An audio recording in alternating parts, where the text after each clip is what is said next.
Gostaria de abrir com vocês uma passagem da Escritura que está no livro de Abacuque. Abacuque. Eu gostaria muito que vocês abrissem a sua Bíblia, o seu celular, ou então acompanhassem no telão. Nós vamos ler Abacuque. Eu gostaria de ler do capítulo 1, os versos de 1 a 13. Capítulo 1, versos de 1 a 13. Abacuque, no Velho Testamento. Olha então o que está escrito na tela. Sentença revelada ao profeta Abacuque. Significa que Deus deu a Abacuque uma visão, uma compreensão, um entendimento do que estava acontecendo. Então, é uma sentença revelada por Deus ao profeta Abacuque. É isso que nós vamos ler no que vem a seguir. Coloque lá então a sequência. Até quando, Senhor, clamarei eu, e tu não me escutarás? Gritar-te-ei violência, e não me salvarás. Até quando eu procurarei pelo Senhor, e o Senhor estará distante, e eu não terei resposta do Senhor? Verso seguinte, diz lá, por que me mostras a iniquidade e me fazes ver a opressão? Eu vou ler aqui. Por que me mostras a iniquidade e me fazes ver a opressão? Pois a destruição e a violência estão diante de mim, há contendas e o litígio se suscita. Por esta causa, a lei se afrouxa e a justiça nunca se manifesta, porque o perverso cerca o justo, a justiça é torcida. Vede entre as nações, olhai, maravilhai-vos e desvanecei, porque realizo em vossos dias obra tal, que vós não crereis quando vos for contada. Pois eis que suscita os caldeus, nação amarga e impetuosa, que marcham pela largura da terra, para apoderar-se de moradores ou de moradas que não são suas. Eles são pavorosos, eles são terríveis, e criam eles mesmos seus direitos e a sua dignidade. Os seus cavalos são mais ligeiros do que os leopardos, mais ferozes do que os lobos ao anoitecer, são os seus cavaleiros que se espalham por toda parte. Sim, os seus cavaleiros chegam de longe, voam como águia que se precipita a devorar. Eles todos vêm para fazer violência. O seu rosto suspira por seguir avante. Eles reúnem os cativos como areia. Eles escarnecem dos reis. Os príncipes são objetos do seu riso. Riem-se de todas as fortalezas, porque amontoando terra, eles as tomam. Então passam como passa o vento e seguem, e fazem-se culpados estes cujo poder é o seu Deus. Ele está falando de quem aí? Ele está falando da Babilônia. A Babilônia foi, de certo modo, usada por Deus como uma forma de juízo sobre o seu povo, pelo que o povo havia se desviado dos caminhos do Senhor, e os reis que governaram antes da conquista da Babilônia fizeram o que era mal e desagradável aos olhos do Senhor. Então a nação estava vivendo momentos difíceis, e por conta desses momentos difíceis, o Senhor deixou o povo por sua conta e risco. Por isso que o profeta diz, por que eu chamo pelo Senhor e o Senhor não me ouve? Por que eu peço o seu auxílio, o Senhor? A Bíblia diz que os ouvidos do Senhor estão surdos a esse tipo de oração, quando esta oração não corresponde ao propósito e à santidade do Senhor. Então, o que estava acontecendo naquele momento? O povo havia se desviado. As estruturas religiosas estavam todas corrompidas. O templo estava sendo usado de maneira inadequada, contrária aos propósitos de Deus. Havia um desvio tremendo. E este nosso profeta Abacuque, ele vai estar lá olhando esse cenário e ele vai ser aquela pessoa que Deus vai usar para trazer algumas lições, algumas informações, algumas exortações e algumas visões proféticas, para que o povo pudesse ter consciência de onde estava errado e de onde precisava se arrepender. E nisso, este povo representa a vida de muitos de nós. Pode representar a vida de uma nação, pode representar a vida de uma família, pode representar a vida de uma igreja, mas pode representar a vida de cada um de nós em particular. Por isso que nesse momento é importante fazer uma reflexão e verificar se no nosso coração, na intimidade de cada um de nós, não há algo que precisa ser revisto aos olhos de Deus. Se na nossa comunidade, se na nossa nação, se no nosso país, se no mundo que está hoje vivendo, será que não existe um distanciamento de Deus em muitas situações, em muitos lugares? Será que não existe um momento que nos chama a reflexão para saber de que maneira Deus quer que os homens criados à sua imagem e semelhança reflitam a sua glória no mundo que Ele lhes deu para abençoar e para dirigir e para cooperar com Ele? Quando Deus criou o homem, entregou a terra ao homem para que cuidasse dela. E os homens parece que estão distantes do propósito de Deus, cada vez mais distantes. E como diz aqui o nosso texto, as balanças são confusas, as leis são aplicadas incorretamente, os direitos são torcidos, tudo parece estar colocado numa condição duvidosa, instável. Então o profeta está nesse momento e ele faz essa reclamação. Vou esperar na torre de vigília. Veja aí o Abacuque, até o verso, vamos para o verso 1 aqui, já pegamos, né, o verso 1. Quero colocar para vocês Abacuque 2, de 1 a 4. Abacuque 2, de 1 a 4. Diz assim, 2, de 1 a 4. 1 a 4. Pronto. Vou ler aqui que é melhor para mim. Por-me-ei na minha torre de vigia, colocar-me-ei sobre a fortaleza e vigiarei para ver o que Deus me dirá e que resposta eu terei à minha queixa. Qual foi a queixa dele? Por que eu falo e o Senhor não me ouve? Por que eu procuro pelo Senhor e o Senhor não me responde? Então, naquele primeiro momento, parece que Deus está distante, desinteressado, ausente daquele momento que o povo estava sofrendo. E o profeta entende que naquele momento ele devia ter um suporte de Deus, um cuidado de Deus, uma resposta de oração. Mas naquele momento Deus não estava disponível para responder aquela oração, porque a oração não combinava com a vontade de Deus. Nós não devemos orar segundo a vontade de Deus. E a oração ali era uma demonstração de preocupação com o silêncio de Deus no meio daquela situação. Muitas vezes nós vamos ter o mesmo momento na nossa vida. Muitas vezes o silêncio de Deus. O silêncio de Deus não é porque Deus não esteja interessado, é porque as nossas orações não combinam com os ensinamentos da sua santa palavra. Nós, às vezes, queremos que Deus faça coisas em nossas vidas para as quais nós não fomos chamados, nem habilitados, nem comissionados.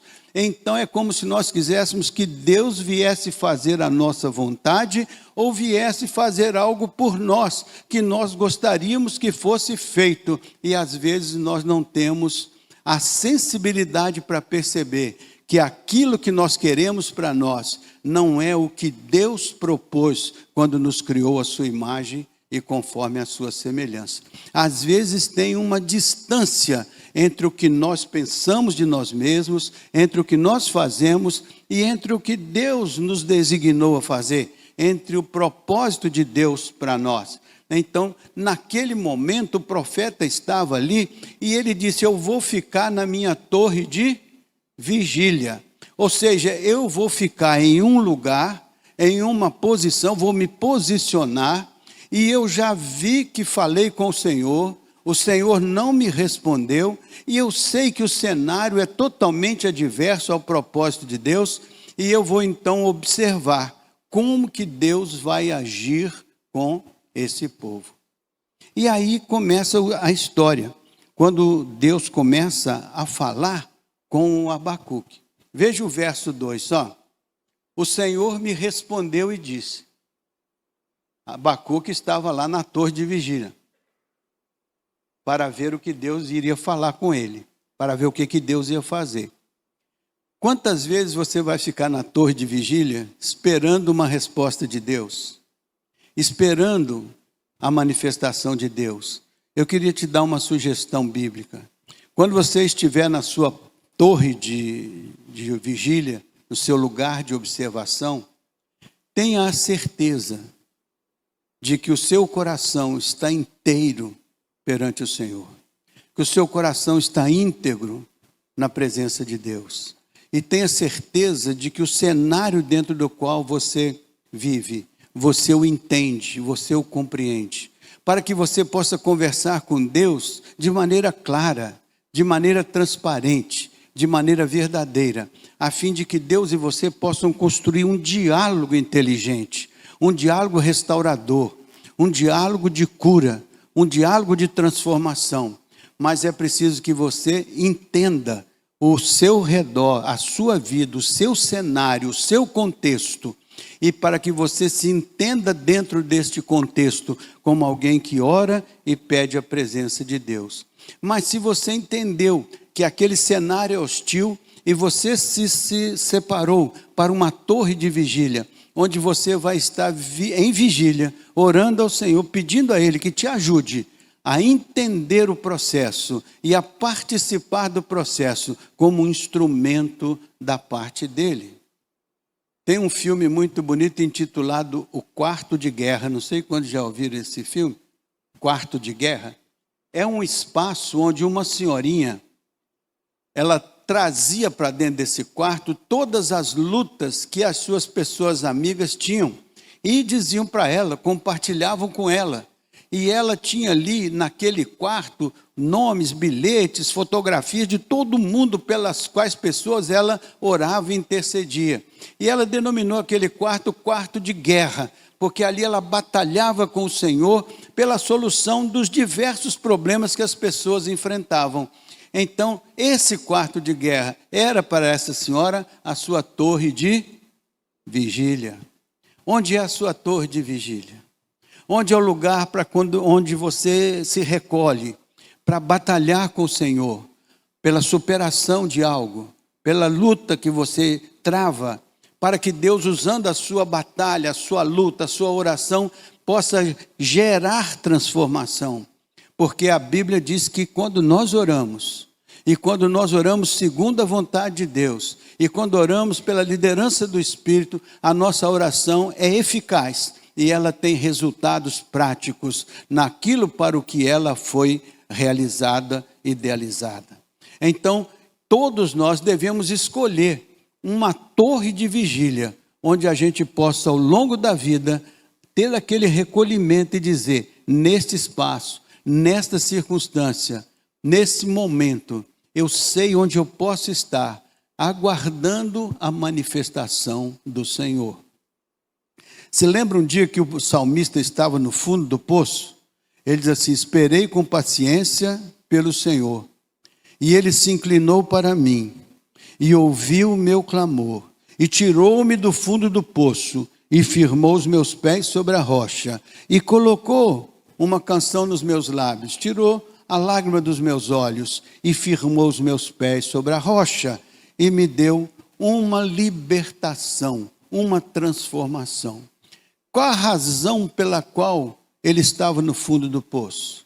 Ele foi vítima de uma violência, ele foi vítima de alguma situação que fizeram ou que tramaram contra ele, ou ele mesmo fez algo que o levou para o fundo do poço, e aqui mais do que um poço físico, um poço simbólico, muitas vezes a gente está no fundo do poço, e a gente pensa que foram os outros que nos empurraram para lá, mas quando a gente começa a refletir, como o profeta começou, a gente vai perceber que a gente mesmo pode ter construído ou destruído a nossa jornada, que terminou no fundo do poço.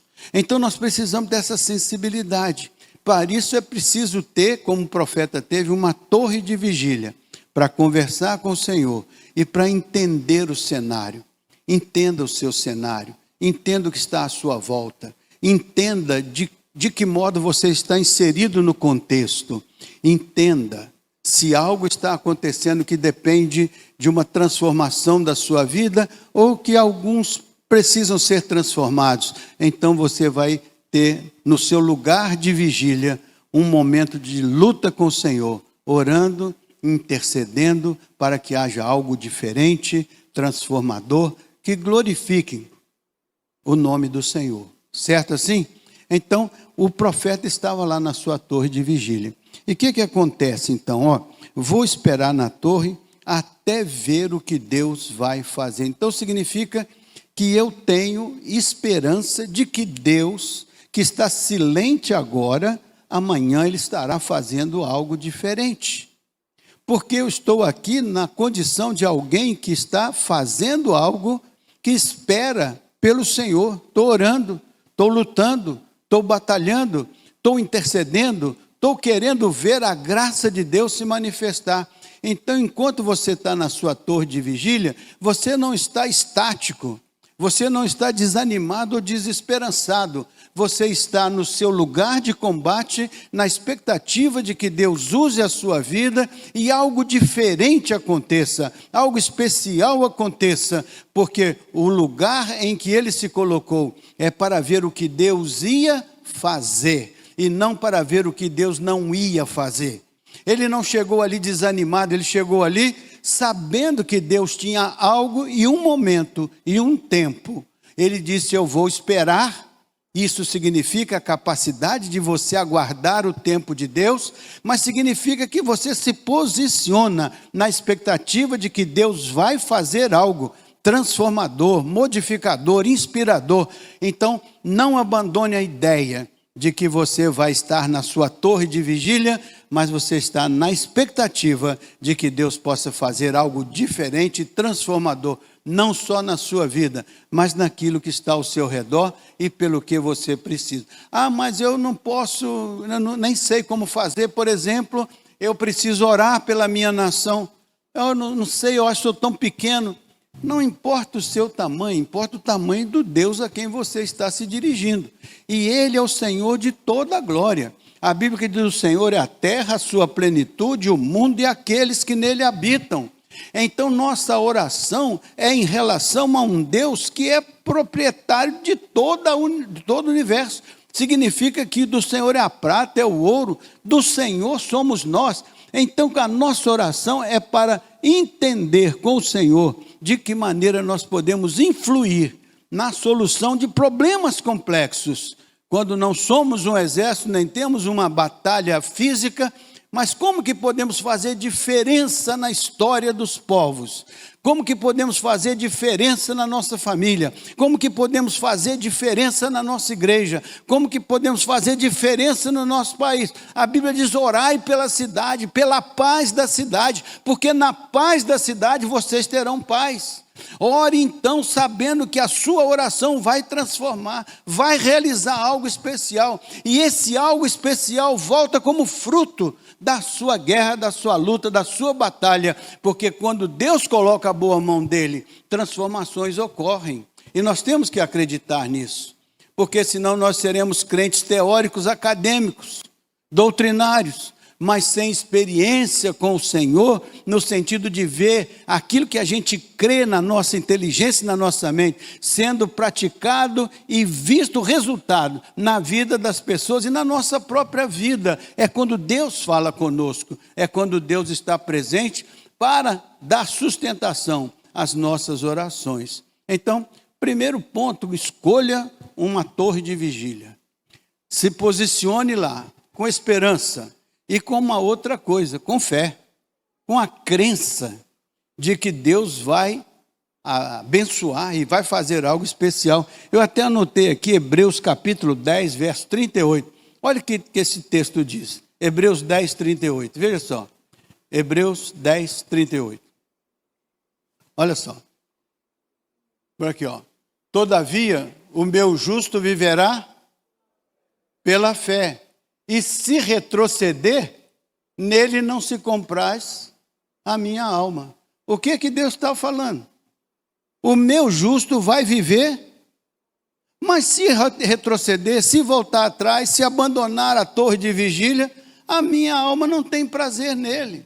Então a alma do Senhor se compraz naqueles que com fé batalham, lutam, acreditam, pensam que Deus é poderoso para realizar mais do que imaginamos ou mais do que pensamos. A fé, então, nos impulsiona a crer no impossível. A Bíblia diz, se tu podes crer, tudo é possível àquele que crê. Não há limite para o poder e a obra de Deus. Desde que a nossa oração esteja alinhada com o propósito de Deus, feita em nome do Senhor, e reconhecendo que é para a glória do Senhor aquela oração, é para o interesse do reino aquela oração, é para manifestar aqui o propósito de Deus. Então a nossa oração não é para mudar o coração de Deus, a nossa oração é para nos encaixar no propósito de Deus, a nossa oração é para nos adequar ao propósito de Deus, é para nos ajudar a sermos cooperadores de Deus, realizando o que Deus quer realizar em nós e através de nós. A oração, então, não é mudar o coração de Deus, é adequar a nossa vida ao propósito de Deus, para que em sentindo o propósito de Deus, em percebendo o propósito de Deus, possamos crer nele de todo o coração, fazendo que a vontade dele seja boa, perfeita e agradável na nossa experiência particular e pessoal. Veja outro texto também que me chamou a atenção, Romanos 1,17. Romanos 1,17. Que fala nessa crença, né? Ó, Romanos 1:17. 1:17. Está lá? Visto que a justiça de Deus se revela no Evangelho de fé em fé, como está escrito, o justo viverá da fé. Então significa que nós crentes devemos viver essa dimensão da fé, como se ela fosse a essência da nossa relação com Deus. A confiança, a fé é o firme fundamento das coisas que a gente acredita. E é a certeza das coisas que a gente espera. Então a fé é fundamento e é certeza. A fé é capacitação espiritual para a gente enxergar o amanhã com os olhos de Deus, trazendo o amanhã para o presente como uma oração sincera e verdadeira.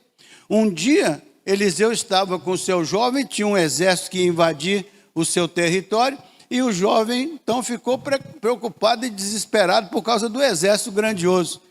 Aí o Eliseu chegou para ele e falou assim, olha, vou fazer uma oração aqui com você. Senhor, abre os olhos dele para ele ver o tamanho do teu exército. Naquele momento, os olhos do moço se abriram, e ele viu os exércitos do Senhor, que eram muito maiores do que os exércitos do inimigo. Às vezes nós estamos com os nossos olhos carnais plantados no problema, mas os olhos da fé nos mostram uma amplitude muito maior. E em vez de olhar o problema como algo que embaça a nossa vida, nós olhamos o problema com uma dimensão bem mais distante. O problema fica menor quando a fé é maior. E o problema fica muito maior quando a fé é menor. Então nós somos chamados para ver as coisas de Deus e o mundo ao nosso redor, não como se nós estivéssemos desesperançados, desanimados, ou inseguros, ou instáveis, quando na verdade nós somos chamados para sermos intercessores. para ser os mediadores de um novo momento na história que a gente quer ver transformada. E o poder de Deus, que se aperfeiçoa na nossa fraqueza, vai se manifestar. Nossa fraqueza não é fraqueza moral, não. É fragilidade humana. É nossa capacidade humana que é restrita. Mas o poder de Deus não se apoia na nossa fraqueza. Ele utiliza a nossa vida frágil nas suas mãos fortes e realiza em nós e através de nós algo que vai revolucionar aquilo que Ele está fazendo. E às vezes a gente só é meio, só é instrumento, só é cooperador. Mas a glória é do Senhor, a graça é do Senhor, a força é do Senhor, a mensagem é do Senhor. Faz sentido? Então veja lá, a oração do profeta, ele leva o profeta a ter uma confiança, mesmo que naquele cenário o templo vai ser destruído, eles vão ser levados cativos, vão para a Babilônia, tudo vai se desestruturar, haverá um julgamento severo sobre aquela nação naquele momento. Mas ele está ali, olhando para o cenário, e olha como é que ele termina essa visão. Olha só, veja aí, Abacuque 3, de 17 a 19, só o final, são 3 capítulos só no Abacuque. O primeiro ele fica em dúvida sobre por que Deus não ouve a oração. No segundo ele diz, vou ficar na minha torre de vigília, vou ficar intercedendo. E no terceiro ele diz, olha, ainda que tudo não dê certo, eu ainda continuo crendo no meu Deus. É crer contra a esperança. É fazer o que Abraão fez. Um dia o Senhor falou assim, leva o seu filho lá no Moriá. Sacrifica o seu filho, seu único filho. Mas é o filho da promessa, leva lá e sacrifica o seu filho. Abraão creu contra a esperança. Ele sabia que o filho era da promessa, mas Deus tinha falado, vai lá e coloca o seu filho no altar. Sacrifica o seu filho. E ele foi. Quando ele chegou lá, andando com o seu filho falou, pai, tem o jumento aqui com a lenha, tem o cutelo, tem a lenha, tem o fogo, tem tudo, mas onde é que está a vítima? Aí ele disse, meu filho, Deus para si proverá. É o Deus da provisão. Quando chegou lá, ele fez tudo o que tinha que fazer. Quando ele foi fazer o ato do sacrifício, a voz disse, Abraão, Abraão, não faças tal, foste fiel. Não queria o Isaac, ele queria o coração do Abraão. Ele não queria o sacrifício do filho ali. Ele queria só ter a certeza de que aquela pessoa que ele escolheu para construir um povo era a pessoa cujo coração era um coração segundo o coração dele. Deus precisa de pessoas que sejam segundo o seu coração, que queiram fazer as coisas de acordo com o propósito de Deus. Ah, mas nós não somos fortes. Ninguém está dependendo da sua força, está dependendo da força do Senhor. Você só tem que ter força para gastar um tempo em oração. Quando você faz isso, você está construindo no mundo espiritual uma força poderosa que Deus vai usar para operar transformações. Tem coisas que a gente acha impossíveis, mas Deus nos surpreende, fazendo coisas que a gente nem imaginava, nem pensava. Porque a Bíblia diz que Deus pode fazer mais do que imaginamos ou pensamos, porque Ele não está limitado aos nossos limites. Portanto, vamos ampliar os nossos limites, dentro da sua amplitude, para crermos naquilo, milagrosamente, que o Senhor pode fazer. Cantamos ainda que Deus, eu preciso de um.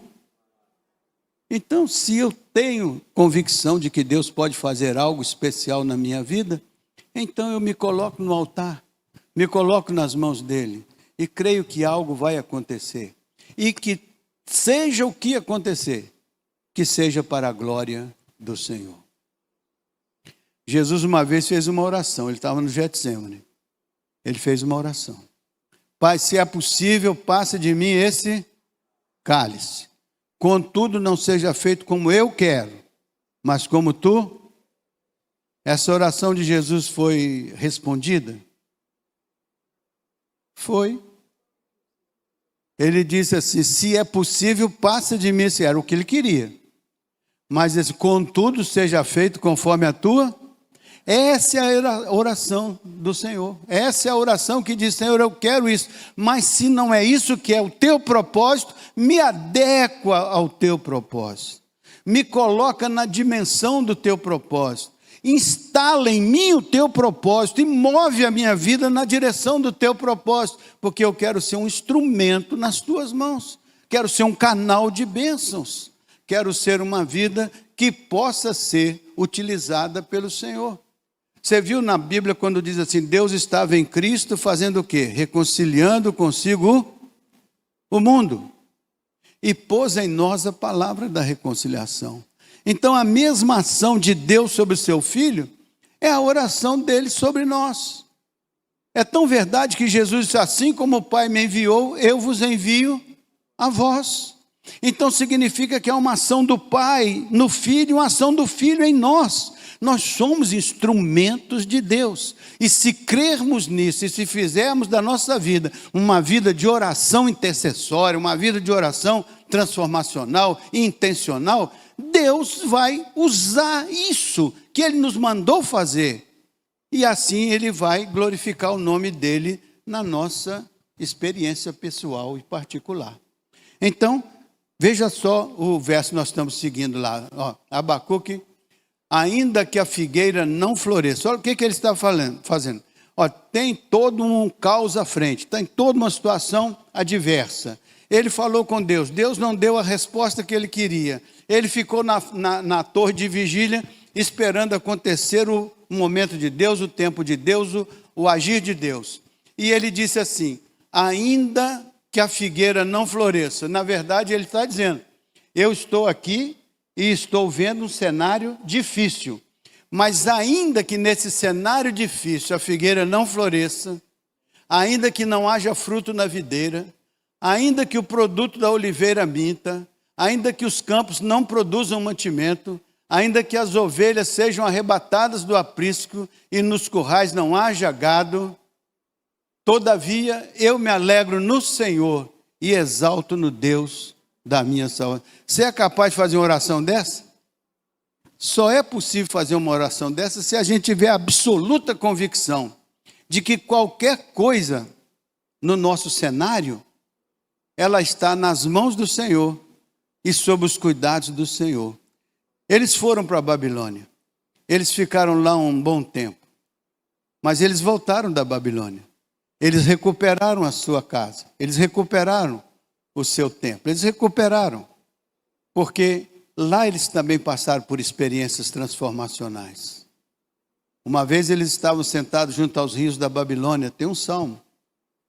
E eles estavam pendurando as harpas no salgueiro. Penduraram as suas coisas lá nas árvores. Sentaram na margem do rio e choraram. Choraram o quê? O arrependimento de que quando eles estavam em Jerusalém, podiam adorar a Deus, podiam fazer as coisas certas, podiam construir uma vida saudável espiritualmente, uma vida vitoriosa, mas eles abandonaram as coisas do Senhor e seguiram os caminhos da sua própria carnalidade de homem natural. E agora estavam chorando lá. Então os que os escravizavam chegaram e disseram: cantai-nos um cântico de Sião. Aí eles falaram assim: como cantaremos um cântico de Sião se estamos numa terra estranha? Então naquele momento eles se deram conta de que ali não era o lugar deles. Mas eles foram parar ali por desobediência, por coração rebelde, por violar os princípios do Senhor. Se a gente não quer parar nas margens do rio de Babilônia, tem que cuidar do dia a dia da vida, os cuidados do dia a dia. E tem que transformar a vida na vida daquele que intercede, que ora.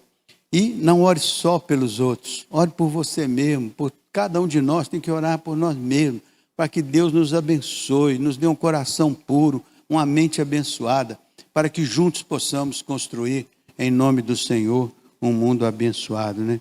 Não desanime, Deus está no controle, mesmo que a gente não enxergue na hora.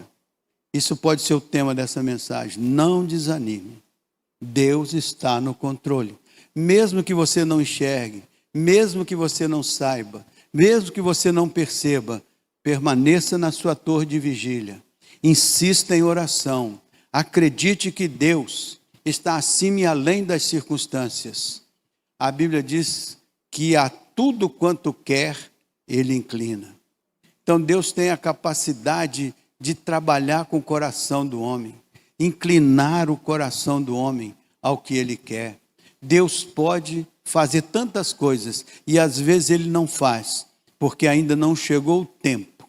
E em chegado o tempo, Deus nos surpreende com vitórias que nós nem imaginávamos. Mas isso é preciso da fé, é preciso da confiança, é preciso da convicção que nosso Deus está no controle.